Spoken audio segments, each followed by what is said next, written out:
नमस्कार, जोहार झारखंड देख रहे हैं आप। आपके साथ मैं हूं शिप्रा झा। बुलेटिन की शुरुआत करेंगे इस वक्त की बड़ी खबर के साथ। कोडरमा से बड़ी खबर है, जहां बीजेपी विधायक डॉक्टर नीरा यादव के आवास पर तैनात गार्ड पर हमला किया गया है। पुलिस ने एक व्यक्ति को इस मामले में हिरासत में लिया है, जिससे पूछताछ की जा रही है। बताया जा रहा है कि सुबह विधायक आवास के मुख्य गेट को तेजी से पीटने की आवाज आई थी। जब आवास पर तैनात गार्ड ने गेट खोला तो एक व्यक्ति ने गार्ड के साथ गाली गलौज करते हुए मारपीट शुरू कर दी। इतना ही नहीं, उसने गार्ड का हथियार छीनने की कोशिश भी की। फिलहाल पुलिस अब उस व्यक्ति से पूछताछ कर रही है। तो बड़ी खबर आपको कोडरमा से बता रहे हैं। रितेश लोहानी संवाददाता अधिक जानकारी के साथ हमारे साथ जुड़े हुए हैं। रितेश, क्या कुछ जानकारी मिल पाई कि व्यक्ति कौन था और आखिर किस बात को लेकर वो वहां हमला करने पहुंचा था? जी, बता दें कि अब तक शुरुआत में एक व्यक्ति को पुलिस ने हिरासत में लिया था। हालांकि अब तक 3 व्यक्तियों को पुलिस ने हिरासत में ले लिया है। वहीं अभी तीनों से पूछताछ की जा रही है, मामले के पीछे क्या कारण था और वे कौन थे, इस पूरे बात से पर्दा हटना अभी बाकी है। हालांकि जो बातें सामने आ रही है कि पुलिस बिल्कुल एक्शन के मूड में है। वहीं पूरे घटनाक्रम की जो सीसीटीवी फुटेज है उसे भी विधायक ने सार्वजनिक किया है और उन्होंने कहीं न कहीं इससे पूर्व भी जो उनके आवास के बाहर घटना हुई थी, जो बम धमाके की बात कही जा रही थी, उस पर भी अब तक पुलिस ने कोई भी खुलासा नहीं किया है। उन्होंने विधायक से जो बात हुई है उन्होंने बताया है कि पूरी घटना कहीं ना कहीं किसी साजिश की ओर इशारा करता है। कोई है जो उनके पीछे ये साजिश कर रहे हैं। वहीं उन्होंने कहा कि इस पूरे मामले की निष्पक्षता से जांच हो और कोई बेकसूर ना फंसे। उन्होंने इस बात का भी ख्याल रखा है कि पूरे मामले में किसी बेकसूर को दोषी करार न कर दिया जाए। इसलिए पुलिस से ये उन्होंने गुजारिश की है कि पूरे मामले में गहनता से जांच की जाए, उसके बाद ही कोई एक्शन लिया जाए। वहीं पुलिस ने तीनों लोगों से कड़ाई से पूछताछ करनी शुरू कर दी है। एसपी इस पूरे मामले में खुद से मॉनिटरिंग कर रहे हैं। जी चलिए, आप इस पूरी खबर पर नजर बनाए रखिए। बहुत बहुत शुक्रिया तमाम जानकारी के लिए रितेश। बढ़ते हैं आगे। धनबाद से बड़ी खबर है, जहां बीसीसीएल गोंदुडी कोलियरी में गोफ बढ़ने से 3 महिला जमींदोज हो गई थी। कल रेस्क्यू अभियान चलाकर एक महिला का अधजला शव बरामद कर लिया गया था। आज बाकी 2 महिला की तलाश के लिए रेस्क्यू अभियान चल रहा है। अभी जो जानकारी सामने आ रही है उसके मुताबिक दूसरी महिला का भी शव मिल गया है। जेसीबी की मदद से उसे बाहर निकालने की कोशिश की जा रही है। मौके पर ग्रामीणों की भीड़ जमा हो गई है। ग्रामीण बीसीसीएल आउटसोर्सिंग कंपनी को घटना का जिम्मेदार बता रहे हैं और घटना को लेकर लोगों के आक्रोश को देखते हुए पुलिस सीआईएसएफ बल की तैनाती मौके पर की गई है। ग्राउंड जीरो से इस खबर पर और अधिक जानकारी दे रहे हैं संवाददाता संजय गुप्ता। धनबाद जिला के गोंदुडी कोलियरी अंतर्गत संचालित डेको हिल टॉप आउटसोर्सिंग में रविवार को 3 महिलाएं गोफ में समा गई थी। 3 महिलाओं में से एक महिला का आधा अधूरा शव रविवार की रात को निकाला गया था। देर रात होने के कारण और शव छत विक्षत स्थिति में निकलने के कारण रेस्क्यू को रविवार को रोक दिया गया था और आज सोमवार को रेस्क्यू जो है सो जारी है। हमारे पीछे तस्वीरें देख सकते हैं कि यहाँ बीसीसीएल की जो बड़ी मशीन है वह महिलाओं को निकालने का प्रयास कर रही है और यहाँ पर पुलिस बल सुरक्षा को लेकर तैनात किए गए हैं। वहीं दूसरी तरफ ग्रामीण जो है सो अब महिलाओं के निकलने को लेकर यहाँ पर टेंट बनाकर एक जगह बैठ गए हैं। बीसीसीएल और आउटसोर्सिंग के प्रति यहाँ के लोगों में काफ़ी आक्रोश है और इस घटना का पूरा जिम्मेदार बीसीसीएल और आउटसोर्सिंग प्रबंधन को ठहरा रहे हैं। अब देखना है कि आज कब तक उन 2 महिलाओं का शव या सही सलामत निकल पाते हैं। फिलहाल यहाँ पर सुरक्षा के मद्देनज़र पुलिस बल की तैनाती और सीआईएसएफ बल की तैनाती की गई है। वहीं ग्रामीण भी जो है सो इस जगह का हटने का नाम नहीं ले रहे हैं। संजय गुप्ता, न्यूज 18 धनबाद। देखिए, प्रयास जारी है, वो खुदाई चल रही है, उनके बचाव के लिए कार्य जारी है और उच्च स्तरीय टीम भी आ रही है, एनडीएफ टीम आ रही है। तो उसके बाद फिर अब देखिए क्या कुछ हो रहा है, क्या कुछ हो पाता है। ग्रामीणों से कुछ बातचीत हुआ, कुछ मांग रखे होंगे आपसे? मांग तो रख रहे थे, लेकिन चूंकि उसके लिए हम जवाब देने के लिए सक्षम प्राधिकार नहीं है, उच्च अधिकारी ही बता पाएंगे उससे, है ना।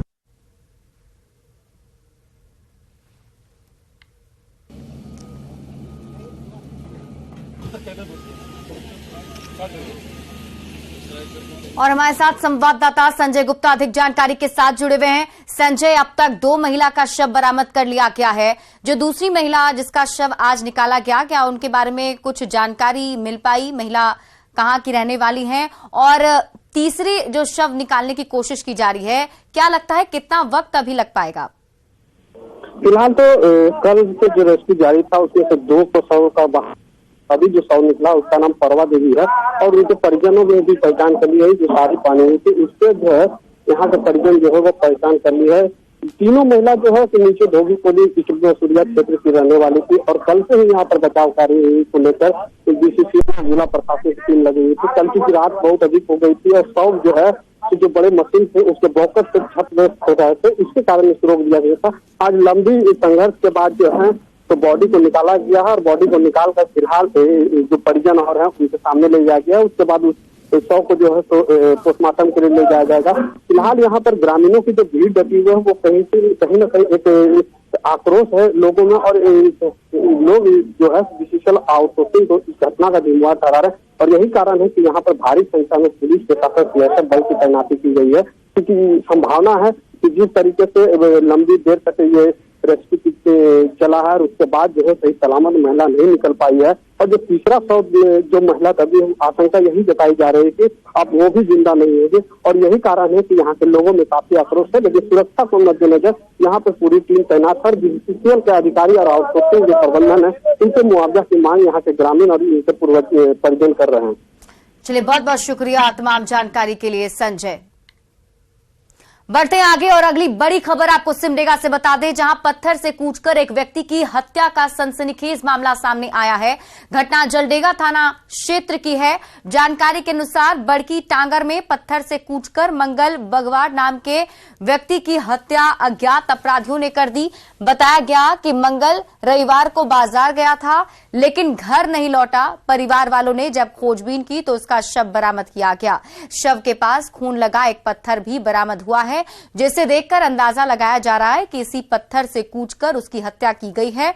पुलिस ने शव को पोस्टमार्टम के लिए भेज दिया है। इधर पुलिस पूरे मामले की तहकीकात में जुटी हुई है। सर, ये बाजार गया था, उसके बाद में बाजार से लौटते समय क्या हुआ हम लोग को पता ही नहीं है। तो फिर आज सुबह पता चला आप लोगों को? रात को ही पता तो चला था। इसका वाइफ है जो ना, वो इसको खोजने के लिए गई थी, तो उधर से वापस आई और बताई थी। उसके बाद में तो मेरा पत्नी बीमार में है, तो मैं भी जाने नहीं सका। 2 महीने से चलने फिर भी नहीं सकती अच्छी तरह से, तो 1.5 साल से बीमार में है। तो आज सुबह में पुलिस गई थी? आज सुबह पुलिस गई थी, उसके बाद हम लोग वहाँ गए। और रुक करेंगे इस वक्त बड़ी खबर की। रामगढ़ से बड़ी खबर है, जहां एक व्यक्ति का शव मिलने से हड़कंप मच गया। घटना भुरकुंडा ओपी क्षेत्र के हुड़ुम गड़ा तेतरिया टोला की है। बताया जाता है कि पुलिया के नीचे खेत में 55 साल के एक व्यक्ति का शव मिला है। मृतक भदानी नगर निवासी अरुण प्रसाद था, जो टेंट हाउस में काम करता था। फिलहाल भुरकुंडा ओपी पुलिस पूरे मामले की जांच में जुटी हुई है।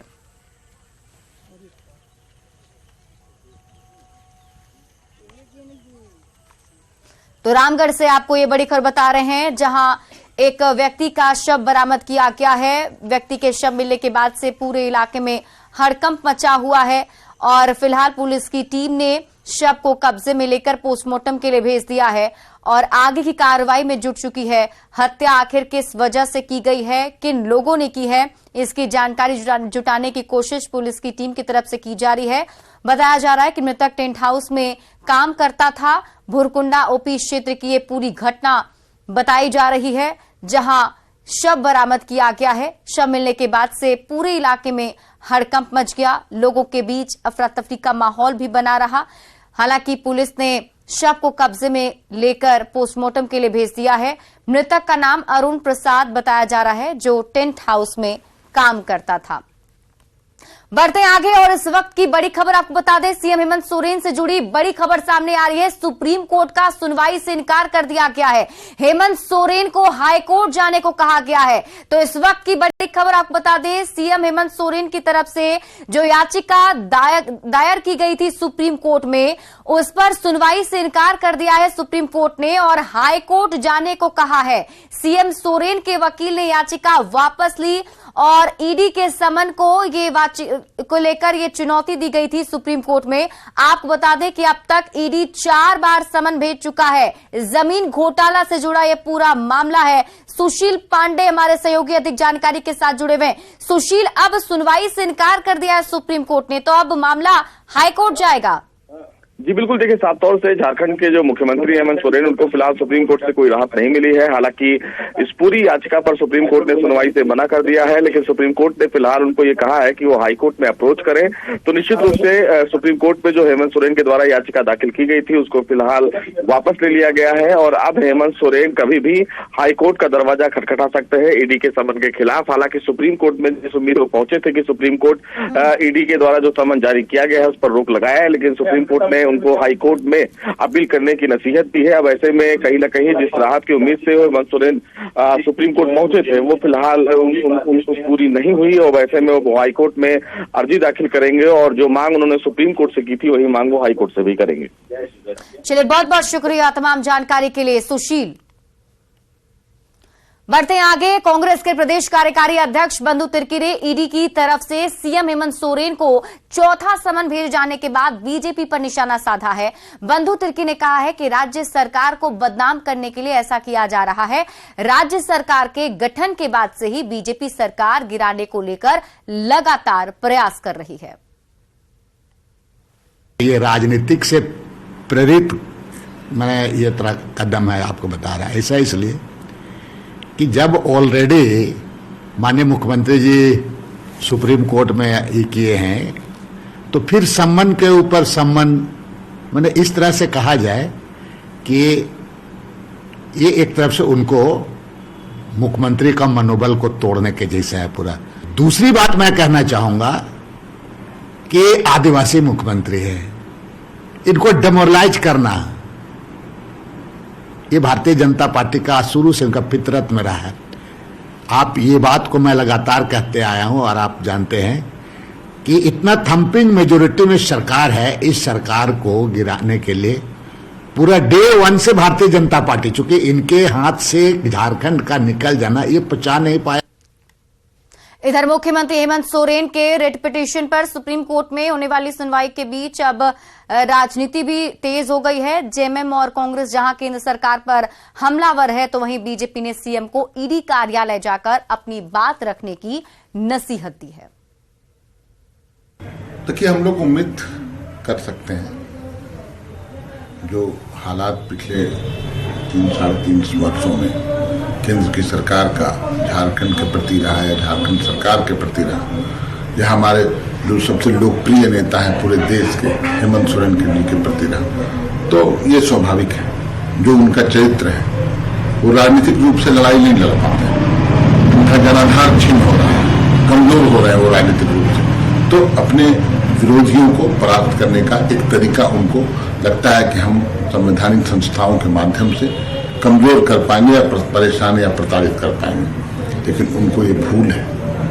हम लड़ने वाले लोग हैं। ऑपरेशन लोटस के माध्यम से तो कभी केंद्र सरकार अपना इलेक्शन मैनेजमेंट डिपार्टमेंट को आगे करके, मतलब ईडी को आगे करके राज्य के विकासशील चेहरे को बदनाम करने का एक जो साजिश षड्यंत्र रचने का काम कर रही है और राज्य के विकास को अवरुद्ध करने का एक अप्रत्यक्ष रूप से यह प्रयास कर रही है। तो हमारी संजीदगी, हमारी प्रतिबद्धता राज्य की जनता के साथ है, हमारी प्रतिबद्धता राज्य के विकास के प्रति है और हम किसी भी सूरत में केंद्र सरकार के इस मंसूबे को पूरा नहीं होने देंगे। सर्वोच्च न्यायालय भी थोड़ी क्या राहत दे सकती है या नहीं दे सकती है? देगी भी तो यही कहेगी कि अभी उनको थोड़े दिन के लिए आप मत बुलाइए, बहुत करेगा तो यही करेगा, लेकिन ये नहीं कहेगा कि आप ईडी के पास मत जाइए। वैसा होगा तब तो हर व्यक्ति न्यायालय के पास जाएगा और मना करेगा। ईडी फिर अपनी कार्रवाई करेगी तो कैसे करेगी? लेकिन मेरा अपना सुझाव रहता है कि भाई ईडी बुलाया है तो ईडी के पास जाना चाहिए। और सिमडेगा से बड़ी खबर है, जहां तीज की तैयारी कर रही महिला को उसके पति ने ब्लेड से काटकर घायल कर दिया। जानकारी के अनुसार सदर थाना क्षेत्र के बंगारू भंडार टोली में सुबह 5 बजे द्रौपदी देवी नाम की महिला तीज की तैयारी में जुटी थी। इसी बीच उसका पति सतन गोप उसके पास पहुंचा और किसी बात को लेकर झगड़ा करने लगा। इसी क्रम में उसने गुस्से में आकर ब्लेड से पत्नी के चेहरे पर वार कर दिया। हमले में पत्नी लहूलुहान हो गई। घटना के बाद उसके पड़ोसियों ने घायल द्रौपदी देवी को सदर अस्पताल में भर्ती कराया है, जहां उसका इलाज चल रहा है। गिरिडीह से बड़ी खबर है, जहां तीसरी प्रखंड के गम्हरिया चेक पोस्ट के पास पैसेंजर से खचाखच भरे 2 ऑटो में आमने सामने जोरदार टक्कर हो गई। हादसे में एक व्यक्ति की घटनास्थल पर ही दर्दनाक मौत हो गई। मृतक की पहचान खिजूरी के रहने वाले भोला गुप्ता के रूप में की गई है। वहीं लगभग 6 पैसेंजर घायल हैं, जिनमें महिला और बच्चे भी शामिल हैं। घायलों को पुलिस और स्थानीय लोगों की मदद से तीसरी प्राथमिक स्वास्थ्य केंद्र में भर्ती कराया गया। बताया जाता है कि सड़क हादसा इतना दर्दनाक था कि ऑटो में एक पैसेंजर घंटों तक फंसा रहा। स्थानीय लोगों ने जनरेटर और कटर मशीन से लोहे को काटकर पैसेंजर को बाहर निकाला।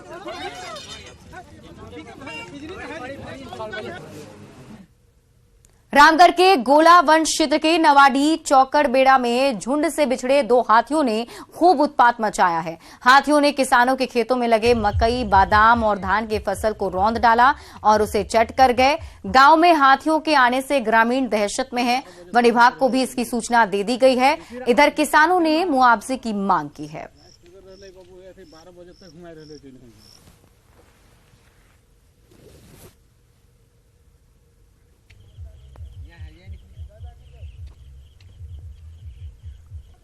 और बोकारो से बड़ी खबर है, जहां सेक्टर 12 थाना क्षेत्र के बारी कोऑपरेटिव कॉलोनी गरगा पुल के पास एक स्कूटी धू कर जल गई। आग लगने की वजह शॉर्ट सर्किट बताई जा रही है। आग लगने के बाद स्कूटी चालक रवि टुडू ने किसी तरह कूदकर अपनी जान बचाई। वहीं आसपास के लोगों में आग को लेकर हड़कंप मच गया। करीब आधे घंटे की मशक्कत के बाद आग बुझाई जा सकी।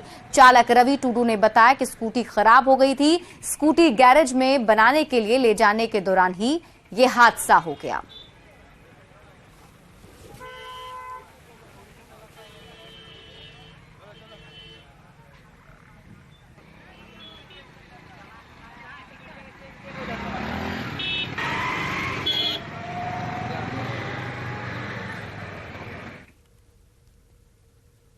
झारखंड और छत्तीसगढ़ को जोड़ने वाले NH 343 की हालत बद से बदतर हो चुकी है। इस सड़क पर हजारों की संख्या में रोज छोटी बड़ी गाड़ियां आवागमन करती हैं। जिला परिवहन विभाग को इस सड़क पर चलने वाली गाड़ियों से सबसे ज्यादा राजस्व की प्राप्ति होती है।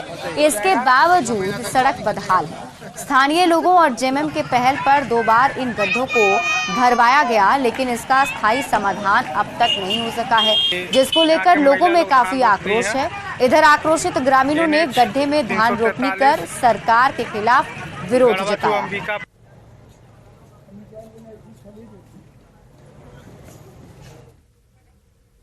हैदराबाद में हुई कांग्रेस वर्किंग कमेटी की बैठक के बाद बीजेपी से राज्यसभा सांसद दीपक प्रकाश ने झारखंड के कांग्रेस नेताओं पर निशाना साधा था। दीपक प्रकाश ने कहा कि झारखंड के नेता कितनी भी बैठकें कर लें, लेकिन उनके हाथ खाली ही रहने वाले हैं। इस पर अब कांग्रेस ने पलटवार किया है। देखिए, ये तो राज्य की जनता ने इनको बता दिया कि हाथ किसके खाली हैं। हाथ तो भारतीय जनता पार्टी के थे कि इनके डबल इंजन की सरकार, पूर्ण बहुमत की सरकार, जो सरकार यहाँ 5 साल चली, उसके मुखिया स्वयं अपने कैबिनेट के मंत्री से चुनाव हार गए, तो हाथ तो उनके खाली हुए। तो जब हमारा हाथ भरा हुआ है, जीत से हमारी हाथ भरी हुई है। क्योंकि अब दीपक प्रकाश जी एक्सीडेंटियल प्रदेश अध्यक्ष बने थे, अब वो हट गए। अब लोग कार्यकर्ता उनको पूछ नहीं रहे हैं, कहीं उनका कोई अस्तित्व तो नहीं रहा भारतीय जनता पार्टी में, तो वो इस तरह के बयान दे करके अपनी दुकानदारी चला रहे हैं। 5 नवंबर को सरना धर्म कोड लागू करने की मांग को लेकर रांची के मोरहाबादी मैदान में एक बड़ा अभियान होगा। आदिवासी सिंगल अभियान के तहत देश के सभी राज्यों के साथ नेपाल, भूटान, बांग्लादेश के आदिवासी भी काफी संख्या में शामिल होंगे। इसकी जानकारी आदिवासी सिंगल अभियान के नेता और पूर्व सांसद सालखन मुर्मू ने दी। उन्होंने कहा कि सरना धर्म कोड 2 और आदिवासी का वोट लो के नारे के साथ इस अभियान को आगे बढ़ाया जाएगा।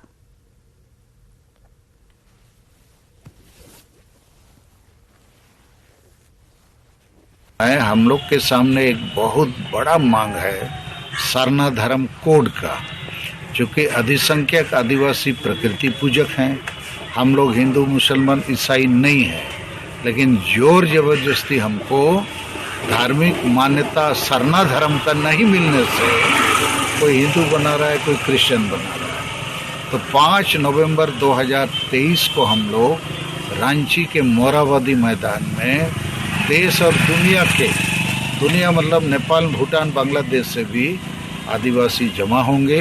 लाखों की तादाद में हम लोग सभा करेंगे। भारत सरकार से हमारी मांग है कि भारत सरकार, बीजेपी की सरकार सरना कोड दो, आदिवासियों का वोट लो। देवघर के बाबा वैद्यनाथ धाम में धूमधाम से हरतालिका तीज मनाई जा रही है। बड़ी संख्या में बाबा धाम पहुंची महिलाएं अपने पति की लंबी उम्र की कामना के लिए पूजा अर्चना कर रही हैं। बता दें कि बाबा धाम में तीज की रात होने वाले जागरण का भी विशेष महत्व है। शुक्ल पक्ष की तृतीया को हर